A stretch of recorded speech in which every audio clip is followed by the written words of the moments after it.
परीक्षा होने वाला है उसमें नॉन टेक्निकल एक बहुत महत्वपूर्ण हिस्सा रखता है। कम समय में हमें चीज़ों को कवर करना हो तो क्या स्ट्रैटेजी, क्या रणनीति होनी चाहिए?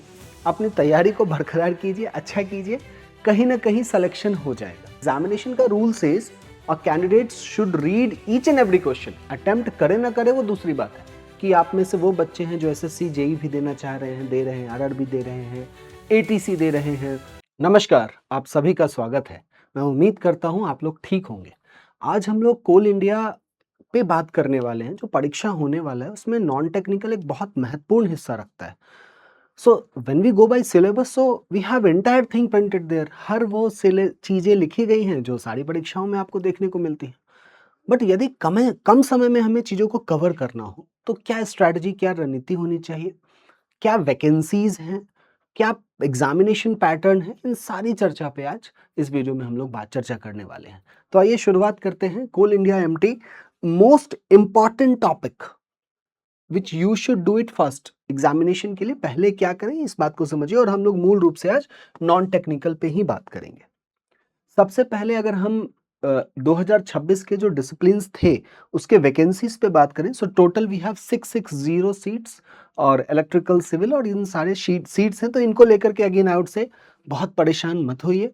अपनी तैयारी को बरकरार कीजिए, अच्छा कीजिए, कहीं ना कहीं सिलेक्शन हो जाएगा। ठीक है, तो इसको लेकर के चिंतित मत हो जाए। पता चला जिनका लेट सपोज इलेक्ट्रॉनिक्स वाले हैं तो सो ही और शी इज लाइक ओनली 38 ही हैं, तो इस पर घबराइए मत।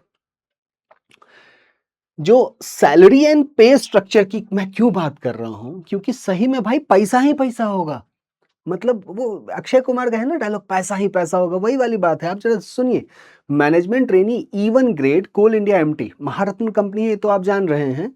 इन E1 ग्रेड विथ अ पे ऑफ 60,000 से 180, तो 60 पे खुश नहीं होना है। वो कैसे कैसे कुछ कुछ होके आगे बढ़ जाता है। ठीक है, so that is a basic starting वाला है। ठीक है, during training the initial basic pay is 60 and after successful completion तो हो ही जाएगा of 1 year training probation the candidate is confirmed as an officer। अब बन जाएंगे भाई अफसर। ठीक है, in the respective discipline apart from the basic pay Coal India provides, ये देखिए पैसा ही पैसा यहाँ है। DA, IDA, HRA, कैफेटेरिया पग भी मिलते हैं। ठीक है, ये सारी चीजें आपको मिलेंगी। लीव बेनिफिट्स, ठीक है, CMPS, gratuity, each and everything you are going to have. So सही में पैसा ही पैसा होगा। यहाँ देखिए आप, बेसिक जो है वो 60 से 180 है। स्टार्टिंग बेसिक पे 60 तो आपको ट्रेनिंग में मिलना ही है, और वो फिर बेसिक DA लग जाता है, फिर वो 92460 होता है HRA, और इस प्रकार से पैसा ही पैसा है। तो बढ़िया वैकेंसी है। ठीक है, मूविंग अहेड, सबसे अच्छी बात है कि एक ही एग्जामिनेशन है, CBT1, no interview and no negative marking. उससे भी बढ़िया है नो नेगेटिव मार्किंग। तो you can attempt every question. वैसे भी एग्जामिनेशन का rule says a candidate should read each and every question. Attempt करे ना करे वो दूसरी बात है, बट यहाँ पे तो हर सवाल पढ़ने की आदत डालिए और you have to attempt, you should attempt, क्योंकि नेगेटिव नहीं है। 2026 सिलेक्शन तो वो कंप्लीटली CBT पे बेस्ड होगा, कोई नेगेटिव मार्किंग नहीं है। ये सब अच्छी बातें हैं, और इंटरव्यू भी नहीं है, तो उसके लिए भी आपको नहीं घबराना है। मतलब एक एग्जामिनेशन है, इस पैटर्न पे इसको क्लियर कीजिए, नौकरी पाइए, और बढ़िया नौकरी, पैसा ही पैसा वाला। So like paper 1 general knowledge, awareness, reasoning, numerical ability, general English, 100 सवाल 100 नंबर। ठीक है, पेपर 2 प्रोफेशनल नॉलेज, फिर से वही 100 सवाल 100 नंबर, टोटल 200 नंबर, और टोटल 200 क्वेश्चंस आपको देखने को मिलते हैं। So here comes the syllabus of non technical part, और इनमें से कौन सी बातें मूल रूप से महत्वपूर्ण है, इन पे हमें चर्चा करनी है।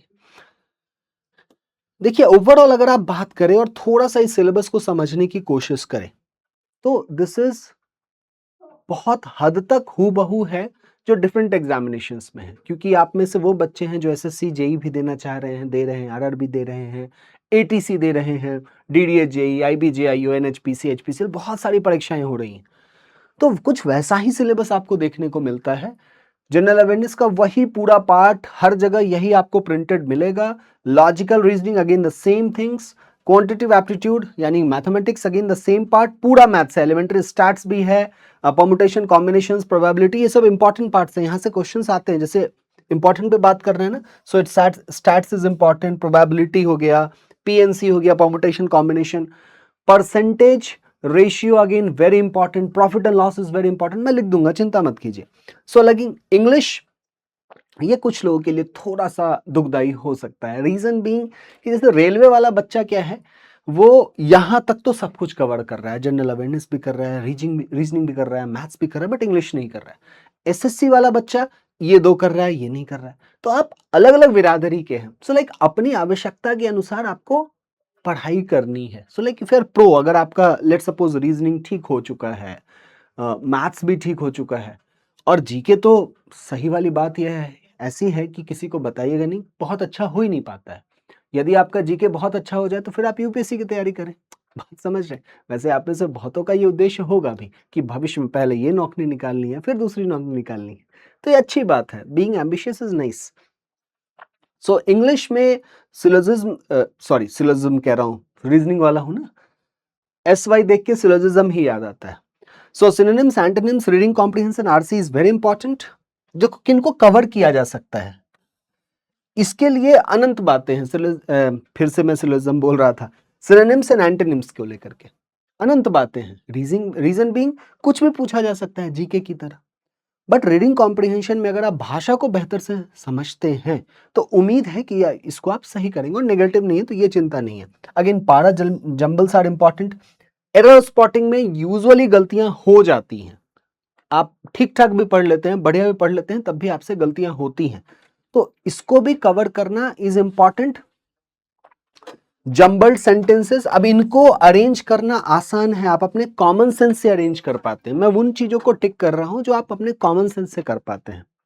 सेंटेंस कंप्लीशन इज इजी ही है, इंपॉर्टेंट भी है, fill in the blanks, automatic use of words. So again, तो इतनी बातें अगर आप करते हैं तो इंग्लिश का मसला निपट जाएगा, ठीक है।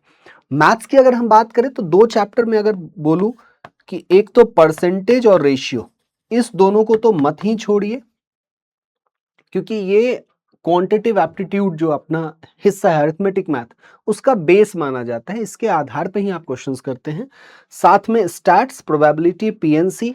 सो रेस्ट लाइक अब आप कहेंगे एजेस पे। सो अगेन आप परसेंटेज रेशियो को अगर समझेंगे तो आपका एजेस वाले कॉन्सेप्चुअल पार्ट आप सोच सकते हैं एग्जामिनेशन में, उसको पहले भी प्रैक्टिस कर सकते हैं। रीजनिंग की अगर हम बातें करें, सो सीरीज से क्वेश्चन देखने को मिलेगा, number, alphabet, coding, decoding, blood relation, syllogism, statement conclusion, इसको चलिए एक पल को आप जाने दे सकते हैं। रीजन बीइंग कि स्टेटमेंट कंक्लूजन में यहां नेगेटिव का चिंता नहीं है, बट कोई भी है छोड़ के नहीं आता है, आप कितना भी प्रैक्टिस करके जाए वहां पे आप अपने कॉमन सेंस से उसको बनाते हैं। तो इसके लिए अभी आप बहुत परेशान हो, that is not much important. Clock calendar एक थोड़ा सा रिस्क है, क्योंकि कुछ समय से परीक्षाएं नहीं पूछ रही हैं। 2022 की हम बात करें तो क्वेश्चंस थे क्लॉक कैलेंडर से, लेकिन अब ये 2026 से 4 साल के गैप पे अब सब बहुत अनिश्चित वाली बात है। तो मैं उन चीजों पे बात कर रहा हूं जो डेफिनेटली आपसे पूछा ही जाएगा। Cube and dices again, for time being, if you want, you can ignore. Directions, analogy, embedded figure, mirror image, non-verbal series, sitting arrangement is very important. अभी के लिए sitting arrangement और puzzle is very important. Coding करेंगे, analogy का काम हो जाएगा। Series में भी प्लेस वैल्यूज जो आप याद करेंगे सीरीज में भी हेल्पफुल होगा। नंबर सीरीज के लिए again calculation part is important, तो वो आप कर रहे हैं, ठीक है। नॉन वर्बल के लिए आप एम्बेडेड और मिरर इतना कीजिए, काफी है, कॉमन सेंस पे चीजें हो जाती हैं। So moving ahead, general awareness, इसको लेकर के वैसे बहुत सारी बातें हैं, लेकिन इसको लेकर के बहुत मत घबराइए। आप अधिकांश बच्चों की वो ना, आप एक ही नाव पे सवार हैं, मतलब उतना ही ज्ञान है जितना उसके पास है, आपके पास भी उतना ही है, तो इसको लेकर के बहुत नहीं घबराना है। पॉलिटी पे थोड़ा वर्कआउट करें, पॉलिटी से अच्छे क्वेश्चंस आपको देखने को मिलते हैं, और हर बार good number of questions and that too good questions, और क्लासेस से कवर हो जाते हैं वो questions. Then again geography is interesting, अगर आपको इंटरेस्ट आ रहा है तो आप कर सकते हैं। वन लाइनर्स भी, स्टैटिक पार्ट भी यहाँ आपको देखने को मिलता है, ठीक है, जैसे स्पोर्ट्स से क्वेश्चंस आपको देखने को मिल जाते हैं। Then again you have coal sector India, यहाँ से डेफिनेटली क्वेश्चंस आपको देखने को मिलेंगे। करंट अफेयर्स पे भी काम करना आपके लिए जरूरी है, सीए करंट अफेयर्स पे भी काम कीजिए। तो अगर आप इतना पार्ट को कवर करते हैं, और करंट अफेयर 6 महीने का, आई गेस 2026 को आप ठीक से कवर कर लेंगे ना, तो बहुत हद तक उम्मीद है कि आप एग्जामिनेशन के पूछे हुए क्वेश्चंस को कर सकते हैं, बहुत परेशानी नहीं आएगी। तो this is the way how you can start. आप शुरू कर कीजिए, जनरलाइज सा सिलेबस है, मैं फिर से वही बातें कह रहा हूँ, आपकी शुरुआत करने की देरी है। पिक करें एक एक सब्जेक्ट, एक एक टॉपिक से। यूट्यूब पे ऑलमोस्ट हर चीजें अवेलेबल हैं, बस आपको सर्च करना ठीक से आना चाहिए। जिस भी प्लेटफॉर्म पे आप सीख रहे हैं वहां पे टॉपिक टाइप कीजिए, या यदि किसी स्पेसिफिक टीचर से सीखना है तो वो टाइप कीजिए, नहीं तो फिर आप नॉर्मल टॉपिक टाइप कीजिए, आपको 10-15 वीडियोस मिल जाते हैं। आपको थोड़ा सा उसमें से सेग्रीगेट करना होता है, पिक करना होता है, ठीक है, तो काम किया जा सकता है। So start working. This were the parts जो हमें नॉन टेक्निकल के लिए डिस्कस करना था। I expect the video was informative. Any comments, please let me know in the comment section. You have any doubt, कुछ भी comment करना है, we can have a chat in the comment section. I'll wait for your chat. अपना ध्यान रखें, stay blessed and hoped, over and out.